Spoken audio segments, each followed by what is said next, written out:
Welcome back. తమిళ రాజకీయాల్లో తిరుగులేని నాయకురాలిగా రాజ్యమేలిన జయలలిత మృతి 2 నెలలు కూడా కాకముందే ఇంతలోనే సీఎంగా తన ప్రమాణ స్వీకారానికి శశికళ పావులు ఎలా కదిపింది? ప్రత్యర్థుల ఎత్తుల్ని ఎలా చిత్తు చేసింది? కేంద్రం ఎత్తుగడలకు ఎలా చెక్ పెట్టింది? వివాదాల నుంచి విజయం వైపు సాగిన శశికళ రూట్ మ్యాప్ ఏంటి?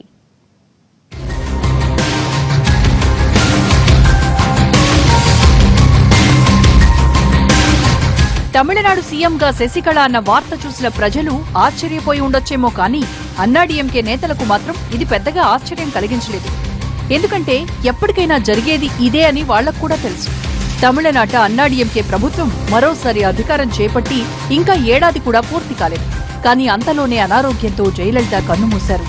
ఆమె మరణించిన నాటి రాత్రి అత్యవసర సమావేశం ఏర్పాటు చేసి పన్నీర్ సెల్వాన్ని ముఖ్యమంత్రిని చేసినా అది ఆపద్ధర్మమే అన్నది జగమెరిగిన సత్యం. ఎప్పటికైనా శశికళే సీఎం అవుతారని అన్నాడీఎంకే నేతలతో సహా తమిళనాడు ప్రజలందరికీ తెలుసు.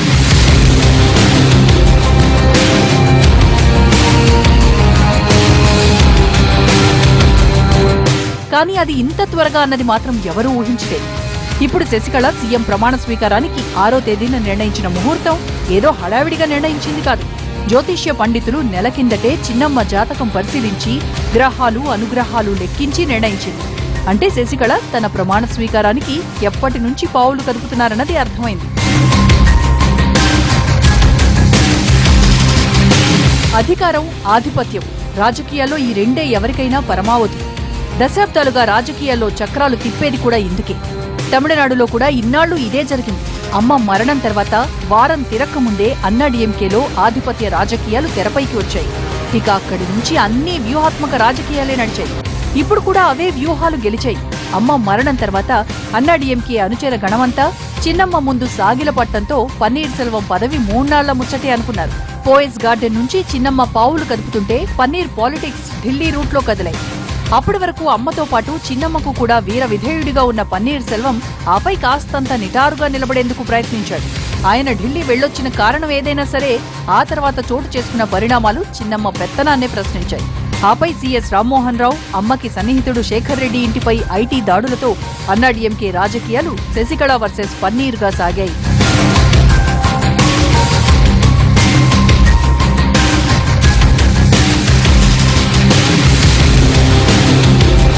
పైకి చెప్పకపోయినా తన పదవిని శాశ్వతం చేసుకునే దిశలో పన్నీర్ పావులు కదిపితే ఇన్నేళ్ల తర్వాత తమిళనాట పట్టు దొరికిందన్న ఆనందంతో కమలనాథులు ఆయనకు మద్దతిచ్చారు.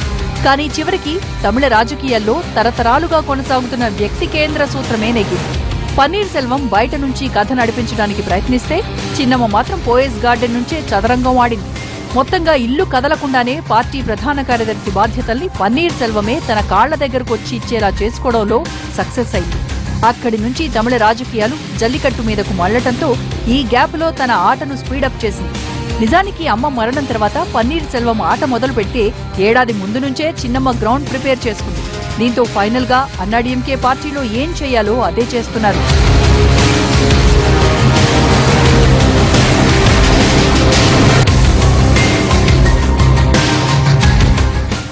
అప్పుడు కానీ ఇప్పుడు కానీ ఎప్పుడు కానీ పన్నీర్ సెల్వానికి పార్టీ మీద కానీ ఎమ్మెల్యేల మీద కానీ పట్టు లేదు. అమ్మ అధికారంలో లేని టైంలో ఆపద్ధర్మంగా పదవిలో కూర్చుని అమ్మ చెప్పినట్టల్లా పాలించేందుకు సేవకుడిగానే ఆయన స్థానం పరిమితమైంది. ఇకపై కూడా ఆయనది అదే స్థానం కానుంది.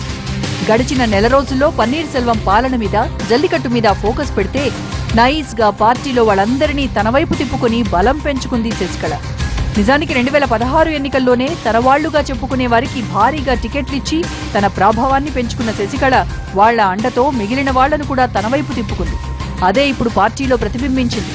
పార్టీ మీద శశికళకు ఉన్న పట్టు పన్నీర్ సెల్వానికి లేదనే చెప్పాలి. అమ్మ మరణం తర్వాత అన్నాడీఎంకే నేతలంతా శశికళ ముందు క్యూలు కట్టారు. ఇదే పార్టీ మీద ఆమెకున్న పట్టు ఎంతో చాటి చెప్పింది. పన్నీర్ సెల్వం ఎప్పటికీ ఆల్టర్నేటివ్ క్యాండిడేట్ గా ఉంటాడు తప్ప అమ్మ స్థానాన్ని భర్తీ చేయలేడని ఆయనకు మద్దతిస్తున్న నేతలకు తెలిసొచ్చింది. ఇక జల్లికట్టు మీద జరిగిన ఆందోళనలతో తమిళ రాజకీయాల్లో వేలు పెడితే ఏమవుతుందో అన్న సంగతి కేంద్రానికి స్పష్టంగా అర్థమైంది.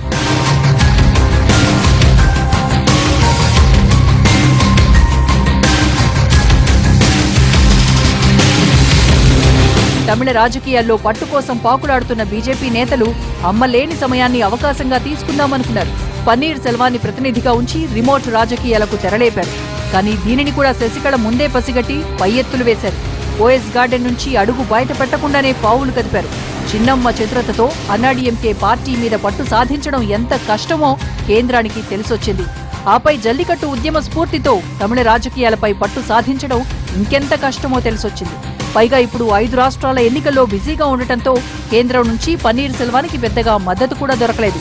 ఈ పరిణామాలన్నింటినీ తనకు అనుకూలంగా మలుచుకున్న శశికళ పార్టీ నేతల్ని ఒక్కొక్కరిని తన వైపు తిప్పుకుని ఇప్పుడిలా సీఎం సీటుకి దగ్గరైంది.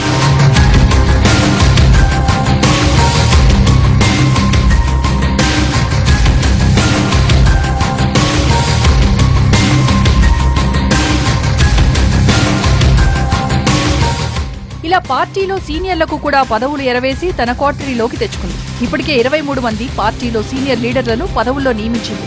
నిన్న మొన్నటి వరకు పన్నీర్ వెంట అడుగులేసిన వాళ్లను కూడా నెమ్మదిగా బుజ్జగించి తన టీంలోకి రప్పించుకుంది. ఇలా చాప కింద నీరులా తన వ్యూహాలతో పన్నీర్ సెల్వాన్ని ఒంటరిని చేసింది శశికళ. ఆపై పరిస్థితులు చేయి దాటకముందే సీఎం సీట్లో కూర్చొని తన లక్ష్యాన్ని సాధించుకునేందుకు రెడీ అవుతోంది. ఆది నుంచి పార్టీ మీద, పార్టీ నాయకుల మీద పట్టున్న శశికళ ముందు పన్నీర్ సెల్వం సాగిలపడక తప్పలేదు.